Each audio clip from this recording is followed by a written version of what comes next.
Hello, everybody. Welcome to my podcast. I'm really happy you're here today. Today I'm going to have a bit of a talk that may shift how you feel about food, your body and your energy. And that all, hopefully without overwhelm, without guilt, and without needing to change everything overnight, because that's never something that I recommend. It's always about small steps, one at a time, because when you do one at a time, it's sustainable, it's doable. When you try to do everything in one go, nobody's sticking to that. So today, I'm going to be talking about something that's far more common than most women realize, and that's modern undernourishment. And I'm not talking about starvation. What I'm talking about is women who are eating regular meals, but are still not truly nourished. And women like that, they often feel tired, depleted, anxious, hormonally out of balance, but often they believe that that's just normal. But it's not. And more importantly, it's something that we can do something about. So, what do I really mean with undernourishment? Because that can be a word that sounds a bit heavy. So when I say that, I don't mean someone who's really underweight or visibly unwell. That's like proper malnourishment. I'm not talking about that. What I'm talking about is someone who eats, but the body is not receiving the nutrients that it needs to function well. And that can mean minerals, vitamins, amino acids, fatty acids, and also all the cofactors that help your body actually use these nutrients. So you can be eating 3 meals a day, even snacks, and especially, a diet considered healthy and still be deficient. And that's what I've noticed more and more, especially with modern day women. It's pretty bad at times. So you may wonder why this is happening. Well, first of all, the decline in our food quality. So historically speaking, we didn't have the difference between organic and conventional. When I simply look at the way my grandparents lived, like my grandfather was born in the late 1800s, and I met him and I saw how they lived. One of the things was that they grew most of their own food. That was pretty standard. They had a garden, they grew their food. And that was mostly vegetables, but they had it. And that was grown organically. There was no spraying happening or anything. That was just not a thing. They also usually had chickens, sometimes some rabbits. It depended a bit on which time we're talking about, but they always grew food. Sorry about this. I have a bit of a cold, but I didn't want to not record this because I think it's an important topic. So you may notice me coughing at some point. Anyway, so our food supply is so different than it was about 50 to 100 years ago. The way it is now is just completely different. So what can you see is that the mineral content of the soil has depleted, but also the nutrient density in vegetables is lower. And especially when you look at animals, like an animal that's grown in a factory farm will not have as many nutrients to give than an animal that's raised on the pasture, in the sunshine, outdoors, where animals belong. Because traditionally raised animals have a completely different nutrient profile. Also, the eggs of an animal that's more outside, like when chickens, when they get to go on the pasture, the egg yolks look different. So the other part is that traditionally diets included organ meats, bone broths, but also cultured and untreated dairy. Properly prepared grains. Grains were sourdough or fermented or soaked or anything like that. And sourdough is a specific way of doing it, but there's other ways to ferment grains as well. And other fermented foods like vegetables. And they weren't seen as superfoods or anything, because now you frequently hear, that certain things are superfoods. But those foods that they were eating were just foods. But many of them were very rich in nutrients. So today, many of these foods have disappeared from most people's diets. So what do many people eat now? Very processed foods, like ultra-processed foods are pretty common. Also a lot of refined carbohydrates, the industrial seed oils that are inflammatory, and low-fat versions of almost anything. So even when you're trying to eat well, you're often building a diet on foods that come from supermarkets, and they don't provide enough nourishment to begin with. And then there's another point to this, which is that we've all been taught for decades that fat is bad. So we've all been taught this fear of fat, and that's a big one, because it's been something. The first time I was exposed to it was in the 70s, because my mother all of a sudden had to say, no, we can't eat that anymore, we can't eat. My whole diet was, as a child, all of a sudden changed. It was really quite a weird experience. So fat, it was blamed for weight gain, heart disease, hormonal problems, I don't know what else, all but plenty of things. So what then happened is that people started choosing low-fat yogurt, skim milk, margarine instead of butter, and lean meats, because that's, you still see it everywhere in the packaging. And those are all processed. When you start to think about it, a low-fat yogurt, that milk has been processed. Skim milk, that milk has been processed. Margarine is a completely processed, it's an ultra-processed food. Lean meats, well, things are cut off, but even then, sometimes they're also processed. Depends a bit on what you buy. So, and what then happens is that because the fat is missing, is that people start to struggle with hormones, because hormones require fats to be able to be produced in your body, and you need them. Brain health. Your brain is for a huge amount cholesterol. Without that, your brain is going to struggle.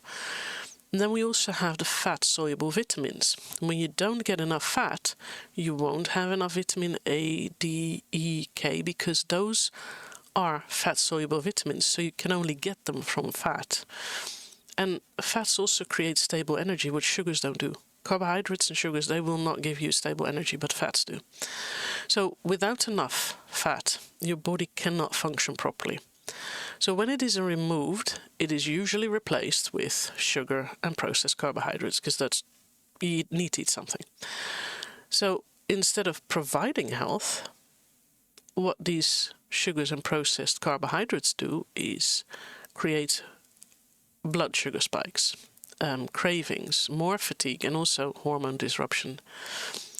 So what you can then do to curb that and feel better is to just introduce the traditional fats again. Butter, ghee, tallow, egg yolks. Egg yolks have so many nutrients in there, literally, it's got all the nutrients in there that you could need. And oily fish. We all have heard, I'm pretty sure we all have heard, because I've heard it plenty of times, how healthy oily fish is. They are. And when you start doing that, that is a really powerful shift, because you get more nutrients in. Another part that plays into this is our busy lifestyles and chronic stress. And that's, for many, a really difficult thing, because even when you know what to eat, life will get in the way. Which means you start looking at what many women deal with is work, caring for children, the household, but also carrying emotional and mental loads. Because frequently all of that comes down to a woman. I'm not saying every relationship has that, but many do. And with that, when that overload is there, food is a difficult thing to do, because then you want food quick, you want it convenient, and at times it also means that food gets eaten rushed, or meals get skipped, or even, running around while eating a sandwich. And that then leads me to another point, because the stress itself will increase your need for nutrients. So when you're stressed, your body uses more magnesium, more B vitamins, more vitamin C, and more protein. And at the same time, when you're stressed, that impairs your digestion. It reduces your stomach acid, which is really important for digestion. And that all then affects your nutrient absorption. So it becomes a double drain. On one end, you need more nutrients, but because of it, you absorb less. And over time, that will create depletion. And then we also have a little thing that you've probably heard me talk about in every conversation I've had with anybody, the microbiome, because that's my baby. So your microbiome, which has beneficial bacteria living in there, that plays a huge role in your nourishment. Because what do these bacteria do? They help break down your food, they produce some vitamins, they support your immune system, and they regulate inflammation. And you want to downregulate inflammation. So what do modern diets or lifestyles often do? Because they often damage the microbiome through processed foods, antibiotics, chronic stress as a lifestyle thing, and as a dietary thing, lack of fermented foods. Because when you look at, we're not used to that anymore. I know that when I was a kid, yes, we had the fermented foods. And the older I got, the fewer of them they were. So what then can happen is that the microbiome gets out of balance, and even the best diet will then fall short, because when your microbiome isn't there to help you digest your food, you can eat all the nutrient-dense foods, but it won't be fully digested nor fully absorbed. And that's why traditional diets always included fermented foods like yogurt, kefir, kombucha, sauerkraut, or all sorts of other fermented vegetables, because you can ferment so many different things. Like fermented carrots are tasty, especially when you add some ginger to it. And those, they help to rebuild and support your gut environment. So what are some early signs of undernourishment? This is, it's frequently just overlooked. Because it's these things that a lot of people think that are quite normal, because it's not very dramatic. So what you see is low energy, struggling with sleep, hair thinning, weak nails, skin trouble, PMS or other hormonal imbalances. Because of the gut-brain axis, you also get the anxiety, low mood, and digestive discomfort. When you regularly have bloating, tummy aches and stuff like that, that means things are not great. But often, those are brushed off with I'm busy, it's just my hormones, I'm getting older. But those signs are usually more about undernourishment than what we think they are. So, rebuilding it. How you can do that is not super hard. So, nothing can be done perfect, and that's not what we're talking about. It's about step-by-step, simple things to get better and better. So it's about rebuilding the foundation, one step at a time. So, a couple of things. Eggs, especially the yolks, are very nutrient-dense. Meat, organ meats especially, and then fish are very nutrient-dense. Slow-cooked broths are amazing, full-fat dairy when you can have that, and seasonal vegetables. So, a little bit back to the traditional fats. Your body needs them, so you don't need to fear them. So when you cook with like butter or ghee or animal fats or olive oil on low heat, it's great. And then, instead of removing foods, how about doing a nourishing breakfast, a proper lunch, and a good dinner? And to support your microbiome, what you can do is add a spoonful of yogurt or a couple of forkfuls of sauerkraut with a meal. And do introduce these things slowly, because when your body's not used to it, then your microbiome is fairly depleted. So you want to slowly build it up so that you don't start feeling funky. And, like a drink, kefir with a meal or kombucha with a meal, just a little bit, or some sauerkraut juice will do as well. And then the way you eat.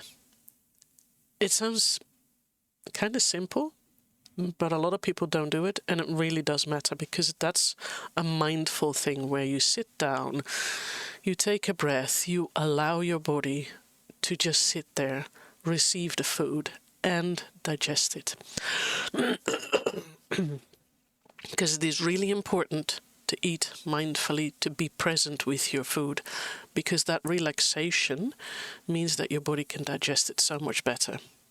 And then the other part is just be consistent, or maybe even persistent at trying to build this. It's not about perfection. Just build it step by step over time and keep going. Because when you do small things and you repeatedly do it, then you get real change. So, if there's one thing that I'd love you to pick up from this, it's that your body is not failing you. Your body is tired, depleted, and out of balance, and it might just simply be asking for deeper nourishment. And that's something that you can do pretty much right now, one step at a time. So don't overhaul anything overnight. Just don't do that. Because when you start doing that, then you get the fast and furious to crash and burn. It's the slow and steady, the tortoise and the hare. Keep the tortoise in mind. Be the tortoise. So you can start with your next meal. One of the things like kefir, milk kefir, I can buy it in any supermarket here. I do have to check the labels because not all of them are good, but there are plenty that are good. And just having a little bit of that, or some plain yogurt, you can add some fruit to it.